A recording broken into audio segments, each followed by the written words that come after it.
Pakar Ekonomi Universitas Hasanuddin, Profesor Marsuki Dea, meminta agar kebijakan kenaikan upah minimum 2023 yang ditetapkan pemerintah disesuaikan dengan kondisi di setiap sektor usaha. Ini perlu dilakukan agar tidak menimbulkan kontradiktif. Kenaikan upah minimum tahun ini sangat membantu bagi kaum buruh, namun harus disadari tidak semua pengusaha memiliki pertumbuhan dan iklim bisnis yang sama saat ini. Apalagi kebijakan kenaikan upah minimum di saat adanya isu resesi global di tahun 2023 mendatang. Ia berharap ke depannya pemerintah atau tripartit juga harus mengklasifikasi pengusaha atau perusahaan yang diperkirakan mampu atau tidak mampu bertahan di masa sulit ini. Harus ada model diversifikasi, penentuan UMP sesuai kelas usaha, jenis usaha, dan prospek usaha yang menjadi acuan pembeda untuk penetapan kenaikan UMP.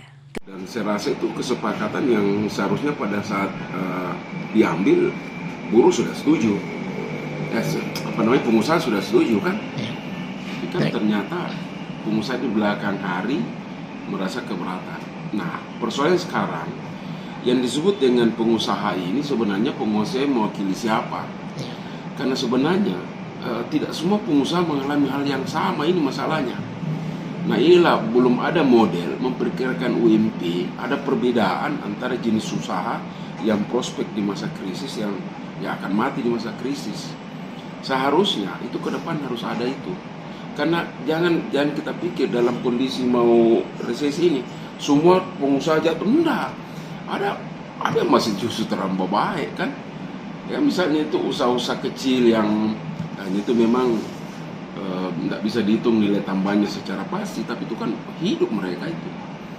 Dan itu bisa dibilang mungkin saja dia bekerja dengan meninggalkan buruhnya, dia alih kerja itu bisa lebih besar pendapatannya dalam kondisi krisis ya. Kebijakan pengupahan tersebut juga perlu bersifat adil yang tidak memberatkan pelaku usaha dan tidak merugikan tenaga kerja atau buruh. Pasalnya, baik pelaku usaha maupun tenaga kerja, keduanya merupakan siklus pertumbuhan ekonomi yang tidak dapat dipisahkan.